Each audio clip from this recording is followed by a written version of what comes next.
क्या तुम्हें मुझसे भय नहीं लग रहा ब्राह्मण? मैं रत्नाकर हूं। मैं नारद हूं रत्नाकर, तुम्हारा अतिथि,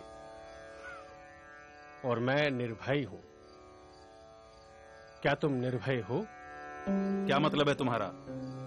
न मुझे प्राणों का भय है, न सफलता का, न कल का, न कलंक का। और कोई भय है जो तुम जानते हो? अब तुम बताओ, क्या तुम निर्भय हो?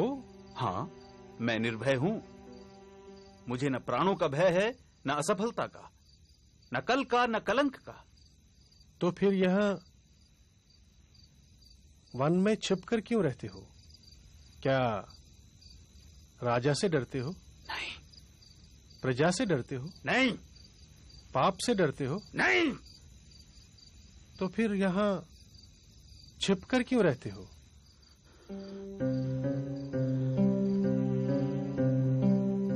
उत्तर मैं देता हूं।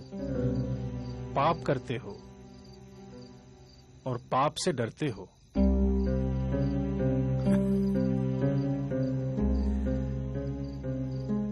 मैंने तुम्हारे बारे में बहुत सुना है। देवताओं के कवि, तुम मुझे फुसला नहीं सकते। न मैं पाप से डरता हूं, न पुण्य से, न देवताओं से, न दानवों से, न राजा से, न राज्य से, न दंड से, न विधान से। मैंने राज्य के साथ द्रोह किया है, मैंने समाज के साथ द्रोह किया है, इसलिए यहां बीहड़ों में रहता हूं। यह प्रतिशोध है मेरा। क्या था वो पाप जिससे तुम डरते हो? मुझे इतना मत उकसाओ कि मैं तुम्हारी हत्या कर दूं। नारद, इतना तो मैं जान ही चुका हूं कि पाप और पुण्य की परिभाषा हमेशा ताकतवर तय करते हैं और उसे कमजोरों पर थोपते हैं। मैंने साम्राज्यों का विस्तार देखा है, हत्या से, बल से, छल से। मैंने वाणिज्य का विस्तार देखा है, कपट से, अनीति से, अधर्म से। वो पाप नहीं था। मैं सैनिक था, दुष्ट और निर्दयी सौदागरों की भी रक्षा की। वो पाप नहीं था। युद्ध में हारे हुए लोगों की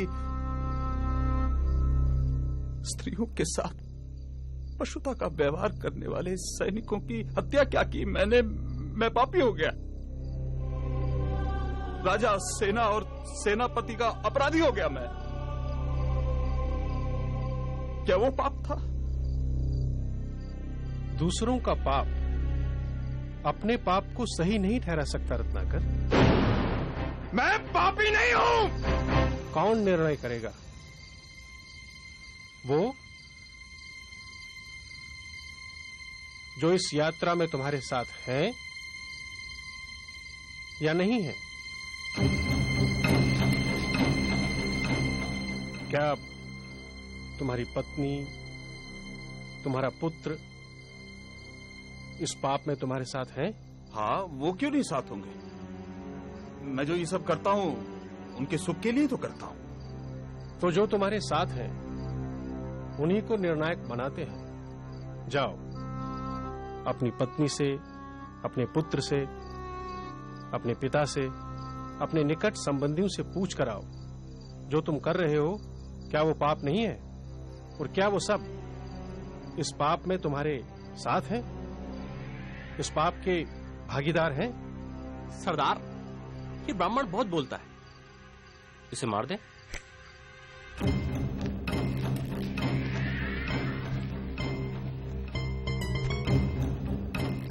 नहीं, इसे तो मैं अपने हाथों से मारूंगा, परंतु पहले इसके प्रश्नों के उत्तर तो दे दूं।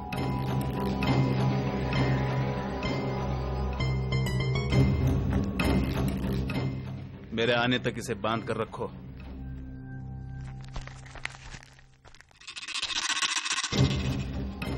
कड़ी नजर रखना इस पर।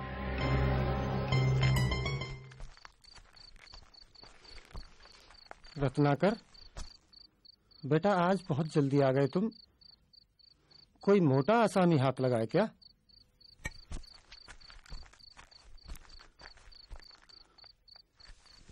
क्या बात है स्वामी, आज आप प्रसन्न दिखाई नहीं दे रहे? मैं जो कर रहा हूं, क्या वो पाप है?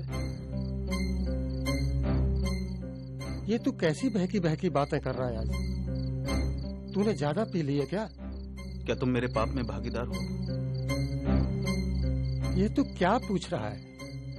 क्या तुम मेरे पाप में भागीदार हो? नहीं स्वामी, मैंने आपके सुख में दुख में साथ देने की कसम खाई है, आपके पाप में भागीदार होने की नहीं।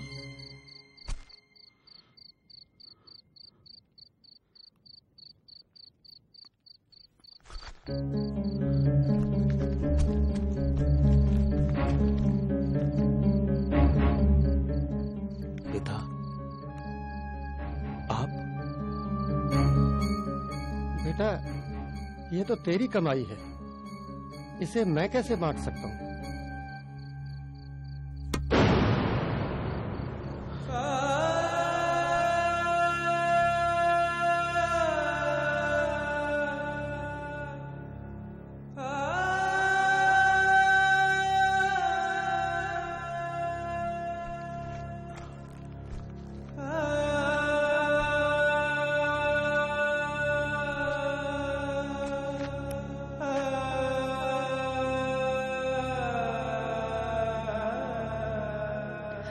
आपका पथ शुभ हो स्वामी।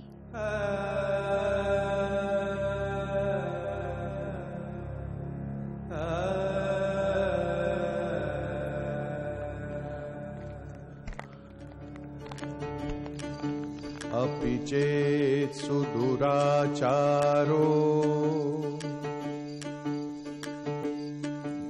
भजते मामनन्यभाक् साधुरेव समन्तव्यः सम्यक् व्यवसितो हि सः।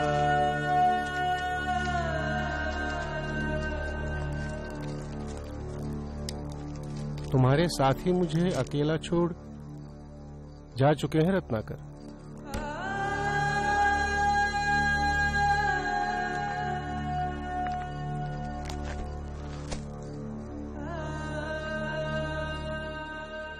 क्षमा देवर्षि,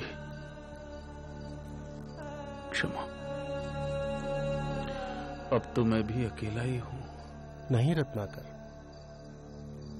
तुम ही अपने मित्र और तुम ही अपने शत्रु हो। तुम्हारे पुराने संसार की रचना भी तुम ही ने की थी, तुम्हारे नए संसार की रचना भी तुम ही करोगे। इसलिए उठो और अपने पुरुषार्थ से अपना भविष्य लिखो। राम राम, तुम्हारा पथ शुभ हो। जयति जगति मायां यस्य कायाधवस्ते वचन रचनमेकं केवलं चाकलय्य ध्रुवपदमपि यातो यत्कृपातो ध्रुवोऽयं सकलकुशलपात्रं ब्रह्मपुत्रं नतोऽस्मि। इस कहानी के इस डाकू ने अपने संसार को छोड़ फिर एक नए संसार की रचना की, जिसे हम रामायण के नाम से जानते हैं। इतिहास कहता है कि अतीत का डाकू रत्नाकर ही भविष्य में राम कथा का रचयिता वाल्मीकि बना। ठीक कहा था देवर्षि नारद ने, असीम संभावनाओं का स्वामी मनुष्य काश खुद को पहचान पाता।